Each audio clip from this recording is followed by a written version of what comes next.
இதுவரை வந்துள்ளது என்பது அதற்கு பெருமையான ஒன்றாக இருக்க முடியாது.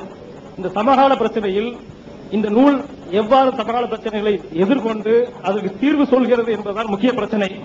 அது புனிதமா, அது திரிபில்லாமல் வந்ததா என்பதெல்லாம் பிரச்சனை அல்ல. திரிபுடன் வந்திருந்தால் கூட சமகால பிரச்சனைகளுக்கு சரியான பதிலை சொல்லுமானால் அந்த நூல் ஏற்கக்கூடியதுதான். மேலும் இஸ்லாம் அவர் ஜெயலலிதா சொல்லுகின்ற பொழுது பகுத்தறிவு என்று சொல்லி வந்தார். பகுத்தறிவின் அடிப்படைகள் என்ன? இஸ்லாம் நவீன அறிவியலின் அடிப்படையை ஏற்றுக்கொள்கிறதா? அப்படி என்றால் வேறு சில கேள்விகள் வருகிறது. இன்றைக்கு சமகாலத்தில் எந்த ஒரு மார்க்கமாக இருந்தாலும், எந்த தத்துவமாக இருந்தாலும், மனிதர்க்குள் சகோதரத்துவத்தையும் நல்லுணர்வையும் சமத்துவத்தையும் வளர்க்கக்கூடிய எதையும் ஏற்கக்கூடிய ஒன்றாக இஸ்லாம் இருந்தால்தான் அது சரியான ஒன்றாக இருக்கும். 20ஆம் நூற்றாண்டின் பிரச்சனைகள் அனைத்திற்குமே இஸ்லாம் குர்ஆன் அனைத்து பதிலும் வைத்திருக்கின்றது என்று சொல்வது அபாயகரமானது என்று நினைக்கிறேன். மற்ற மார்க்கங்களிலிருந்தும் தீர்வுகளை ஏற்றுக்கொள்ள வேண்டும். இல்ல நல்ல கேள்விதான். அதாவது சார் கேட்டிருக்கிற நடராஜனா சார் பேரு நடராஜன் சார் கல்பாக்கத்திலிருந்து கேள்வி கேட்டிருக்கிறாங்க. அதுக்கு முன்னாடி ஒரு சின்ன ஒரு குறிப்பு சொல்லிக்கிறேன்னா, இப்ப இஸ்லாத்தை பத்தி நீங்க கேட்கறீங்க, நான் அதுதான் சரிங்கிற முறையில உங்களுக்கு சொல்றேன். இது என்ன ஒரு மாதிரியா நீங்க நினைக்க கூடாது. இதே மாதிரி கிறிஸ்தவர்கள் ஒண்ணு போட்டு அவங்களும் சொல்லணும் இதான் சரின்னு கேள்வி கேட்க அனுமதிக்கணும். நான் சரின்னு சொல்லத்தான் கூறி இருக்கிறோம், அது ஒன்றும் சந்தேகமே இல்லை. சரின்னு நாம் சொல்வதில் உங்களுக்கு மாதிரி கேள்வி நீங்க கேட்கலாம். அப்படி இருக்கிறதுனால இது வேற மாதிரி எடுத்துக்கிற கூடாது, ஒரு துவேஷமா நீங்க எடுத்துக்க கூடாது. இது மாதிரி இந்து மதத்தவரும் நடத்தணும், அதுல நம்மளையும் கூப்பிடணும். நம்ம கேள்வி கேட்க கேள்வி கேட்க அனுமதித்தாலேயே இந்த விமர்சனத்தை தாங்கிக் கொள்ளக்கூடிய மனப்பான்மை வந்தாலும் பூசெல்லாம் வராது. நல்லா விளங்கிக்கிறங்க. எந்த மாதிரி நீங்க கேட்கறீங்கல்ல, அது விட சொல்றதுங்கிற ரெண்டாவது விட்டுருங்க. எந்த மாதிரியும் கேட்கறதுக்கு அதை நாங்க ஏத்துக்கிறதுக்கு உள்ள மனநிலையை கொண்டு வந்திருக்கீங்கல்ல, அது எல்லாரும் அதுக்கு உண்டாகணுங்க. நாங்க சொல்றதை கேட்டு போங்கன்னா அது தீராது. அந்த அடிப்படையில் நீங்க எடுத்துக்கிற கூடாது.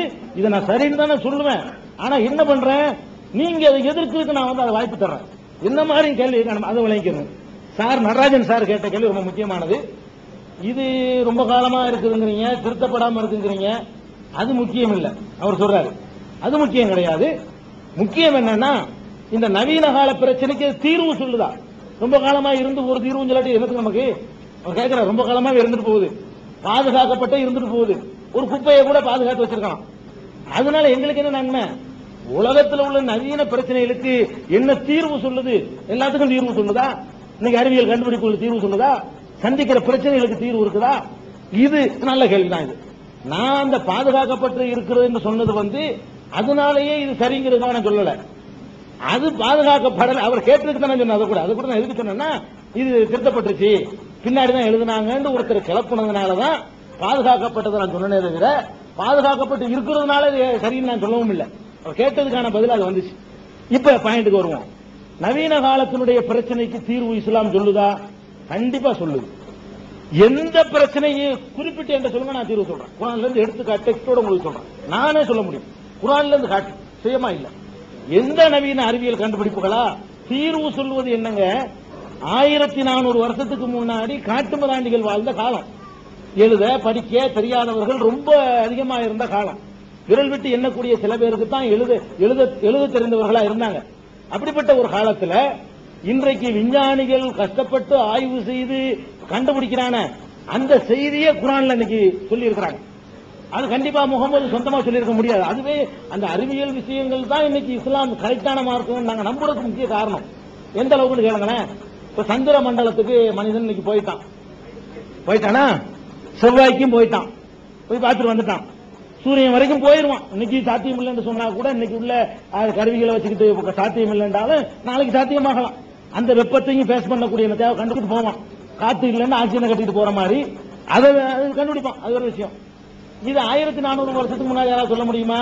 முடியாது.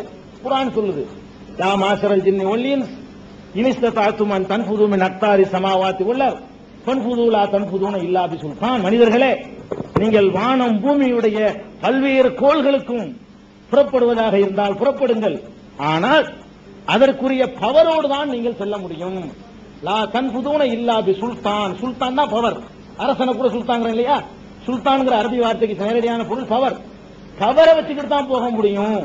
இது இது இது 1400 வருஷத்துக்கு முந்தி உள்ள இன்றைக்கு வரைக்கும் பாதுகாக்கப்பட்ட குர்ஆன்ல இருக்குது. அப்ப இந்த பூமியில இருக்கக்கூடிய மனிதன் செவ்வாய், சுக்கிரன், வியாழன், விண்ணுலகம் எங்க வேண்டாலும் போகலாம். ஆனா இப்படின்னு போயிட முடியாது. போவதற்கு ஒரு ஆற்றல் வேணும். அந்த ஆற்றலை கொண்டு நீங்கள் போக முடியும் சொல்வதன் மூலமாக இந்த பூமியிலிருந்து மனிதனை கடத்தி செல்வதற்கான ஆற்றல் ஒன்று இருக்குது என்பதையும் இஸ்லாம் சொல்லுது. அதை ஊக்குவிக்கவும் செய்யுது. போங்கன்னு சொல்லுது, பண்புது புறப்படுங்கள் செல்லுங்கள் சொல்லி. அப்ப இந்த விண்ணுலக பயணம் இன்னைக்கு பெரிய ஆம்ஸ்ட்ராங் இறங்கிட்டு வந்து சொன்ன உடனே பொய்ன்னு தானுவோம். எங்க பாட்டி பொய்ன்னு சொன்னது, எங்க காட்டுல இறங்கிட்டு ஏமாத்துறாங்க, டிவியில காட்டுறாங்க. ஆம்ஸ்ட்ராங் இறங்கிட்டு அதை காட்டும் பொழுது அதை இன்னைக்கு நவீன காலத்தில் நம்பல. 1400 வருஷம் சொன்னா அடி கொண்டிருப்பான். அங்கே சொன்னார் நபிகள் நாயகத்தை கொடுத்துள்ள வேதத்துல பூமியை தாண்டி வேற கிரகங்களுக்கு போகலாம். இதை விட அறிவியலை முன்கூட்டி சொன்னது மாத்திரம் இல்ல, தூண்டுறது ஒண்ணு பத்தாதா? அது மாதிரி இந்த பூமி கேட்டதா நிறைய நான் எப்படின்னு சொல்லிட்டு இருப்பேன். மொத்த குரான் இன்னைக்கு அறிவியல்ல எந்த ஒண்ணு சொன்னாலும் சரி, இந்த அறிவியலுக்கு குரான் மாற்றம் ஒண்ணு என்ற சொல்லுங்க, ஒன்னே ஒண்ணு நான் பதில் சொல்றேன். எதை வேண்டாலும் நீ கேட்கலாம். எந்த அறிவியல் இன்னைக்கு கண்டுபிடிச்ச அறிவியலை கொண்டாந்து வச்சு இதுக்கு குரான் என்ன சொல்லுது, குரான் இது மாத்தமா இருக்குன்னு ஒண்ணு சொல்லுங்க. இல்லன்னு நான் சொல்லுவேன். குரானே காட்டி உங்கள்ட்ட சொல்லுவேன். குளோனிங் வரைக்கும் நான் சொல்லுவேன். குளோனிங் வரைக்கும் சொல்லுவேன் எதை கேட்டாலும். அதே மாதிரி இன்னும் சில இதுல சொல்லிட்டு சொல்றேன். குல்லுன் ஃபீ ஃபலக்கின் யஸ்பஹூன் குரான் சொல்லுதுங்க. இப்ப இந்த சூரியன் நம்ம பூமி வாழ்ந்துகிட்டு இருக்கிறோம். கலிலியோ பூமியை உருண்டைங்கும் போதே அடிச்சு கொண்டு விட்டாங்க. பிந்தி வந்தவன் நபிகள் நாயகம் காலம் எப்படி நீங்க பாத்துக்கலாம். கலிலியோ காலத்திலேயே அவன் பூமியை உருண்டைன்னு சொன்னதுக்காக வேண்டிய அவனை சித்திரவதை பண்ணாங்கன்னா அதுக்கு மிஞ்சின காட்டு மிராண்டிகள் வாழ்ந்த காலம் நபிகள் நாயகமுடைய காலம். அவங்க காலத்தில் பூமி மாத்திரம் இல்ல, குல்லும் ஃபீ ஃபலக்கின் யஸ்பஹூன் ஒவ்வொரு கோள்களும் அதற்குரிய பாதைகளில் நீந்திக் கொண்டிருக்கின்றன. சூரியன், சந்திரன், செவ்வாய், இது முகமதுக்கு எப்படி தெரியும்? அவர் கடவுள் தூதருங்கிற அடிப்படை இல்லாமல் இருந்தால், இது கடவுள் வார்த்தையாக இல்லாமல் இருந்தால், அந்த காட்டுமிராண்டி காலத்தில் வாழ்ந்த முகமது எப்படி இந்த சூரியன் உருண்டை, சந்திரன் உருண்டை, செவ்வாய் உருண்டை, சுக்கிரன் உருண்டை, வியாழன் உருண்டை எல்லாம் ஒன்று கொண்டு சுத்திக்கிட்டு இருக்குது அதுக்குரிய பாதையில. இது எப்படி சொல்ல முடியும்? பூமி தட்டேன்னு சொல்லிக்கிட்டு நம்பிக்கிட்டு இருந்த காலகட்டத்தில், பூமியை உருண்டைன்னு ஒத்துக்கிறாத காலத்தில் எல்லா கோள்களும் உருண்டைன்னு ஒரு மார்க்கம் 14 நூற்றாண்டுக்கு முன்னாடி சொல்லுது. குரான்ல டெக்ஸ்ட்ல இருக்க அரபி மூலத்தோட உங்களுக்கு சொல்றேன், எந்த நம்பர்னாலும் எடுத்து காட்டிடுறேன். அப்ப ஒவ்வொரு கோள்களும் அதனுடைய பாதையில நீந்தி கொண்டிருக்குள்ள சொல்லி முடிச்சுக்கிறேன். இது ஒட்டி கேட்கறீங்களா? என்றைக்கு முடிக்கணுமா? 5000 வருஷத்துக்கு முந்தைய சந்திரன், சூரியன், செவ்வாய், இந்த ஜாதகம் இதெல்லாம் இந்து மதம் ஏற்படுத்திருக்குது. நான் 1400 வருஷம் தானே சொல்றேன். 5000 வருஷத்துக்கு முந்தைய இருக்கு. அதாவது 5000 வருஷத்துக்கு முந்தைய செவ்வாய், சுக்கிரன், கேது எல்லாம் இருக்குன்னு சொல்றாரு. இருக்குதுங்கிறத எல்லாரும் மறுக்கும். கண்ணுக்கு முன்னாடி தெரிகிறத அவங்க என்ன சொல்றதுங்க? அதை பற்றி எப்படி சொல்றீங்கன்னு தான் நாங்க பாக்குறோம். சந்திரனை பத்தி எப்படி சொல்றீங்க? பித்தா பிறை சூடி பெருமானே அருளாளா, பிறையை சிவபெருமான் தலையில சூடிக்கிட்டு இருக்கிறாரு அப்படி நம்புறோம். அதானே உண்டு. பரமசிவன் கழுத்தில் ஒரு பாம்பு இருக்கிறது. அந்த பாம்பு போய் சிவபெருமான் தலையில உள்ள கழுத்துல கிடக்கிற பாம்பு சிவபெருமான் தலையில உள்ள சந்திரனை முழுங்குது. அதனாலதான் சந்திர கிரகணம் ஏற்படுது என்று சொல்லி இருக்குது. அது சரியா? அதனால சந்திர கிரகணம் ஏன் ஏற்படுதுன்னா, வள்ளுவரே சொல்றாரு, கண்டது மண்ணும் ஒரு நாள் அலறு மண்ணும் திங்களை பாம்பு கொண்டுட்டுங்கிறார். திருவள்ளுவர் சொல்றாரு, பாம்பு போய் சந்திரன் முழுங்குங்கிறார். அதான் சந்திர கிரகணத்துக்கு காரணங்கிறார்.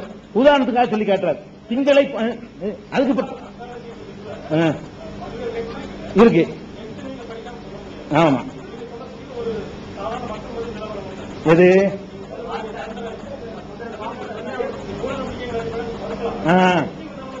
ஆமா, அவன் இருக்கு.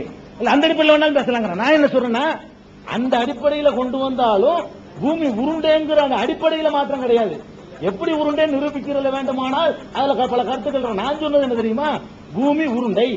இது ப்ராஃபட் முகமது சொல்றாரு. குரான்ல இருக்கு. பூமி சுத்துது, எல்லா கோள்களும் சுத்துது, சந்திரனுக்கு போகலாம், எல்லா கோள்களுக்கும் போகலாம். இதுக்கு பெரிய நட. இது எந்த நீங்க ரிப்போர்ட்டை கொண்டு வந்து அது எடுங்கம்மா. குல்லுன் ஃபீ ஃபலக்கின் யஸ்பஹூன் யாசினா அந்த நம்பர் எடுத்து கொடுமா. நம்பர் எடுத்து சொல்லுங்க. எனக்கு டெக்ஸ்ட் மனப்பாடம் நம்பர் சொல்ல தெரியாது, அதை எடுத்துருவாங்க. மூலத்துல மனப்பாடம் பண்ணி இருக்கிறதுனால இது அந்த சந்திர மண்டலத்துக்கு போகலாம் சொல்லக்கூடியது 55வது அத்தியாயம் 33வது வசனம், 55, 33. அதே மாதிரி யாசின் அதெல்லாம் இருக்கு. கடல்ல 2 கடல்கள் ஒன்னா சங்கமிக்குது, 2க்கு மத்தியில வித்தியாசம் இருக்குது. இதை குரான் இது இப்படி விஞ்ஞானம் தானே சொல்லிட்டு போகல. இன்னும் சொல்ல போனா அறிவியலை பத்தி இஸ்லாம் என்ன நினைக்குதுன்னு கேக்குறீங்கல்ல, தூண்டுது, அவ்வளவுதான் வச்சுக்கலாம். ஆதரிக்குது, கண்டுபிடிக்க சொல்லுது, இந்த மாதிரியான ஊக்குவிக்குது ஒண்ணு.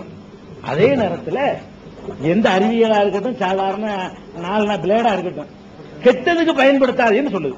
அதாவது இப்ப அறிவியல் கம்ப்யூட்டர் இருக்குது, இன்டர்நெட் வரைக்கும் போறோம், அதுக்கு மேலையும் போகலாம், பிஎஃப் வரைக்கும் போகலாம், என்ன விளைவு வேண்டாலும் பார்க்கலாம். அதை இஸ்லாம் தடுக்கும். சினிமான் இருக்குது, அந்த சாதனங்களை நல்லது சொல்றதுக்கு பயன்படுத்தலாம். டிவி, தொலைக்காட்சி இருக்குது, அழகா அறிவியலை கத்துக் கொடுக்கலாம், கம்ப்யூட்டர் கத்துக் கொடுக்கலாம், பள்ளிக்கூடத்து பாடத்தை கத்துக் கொடுக்கலாம், சமையலை கத்துக் கொடுக்கலாம், சுகாதாரத்தை கத்துக் கொடுக்கலாம். அதுல வந்துகிட்டு படுக்கையறை காட்சியை கத்துக் கொடுக்கறான்னு சொன்னா அதை இஸ்லாம் மறுக்கும். அதை பயன்படுத்துற விதத்தில் சிலத எத்தனை நம்பர்,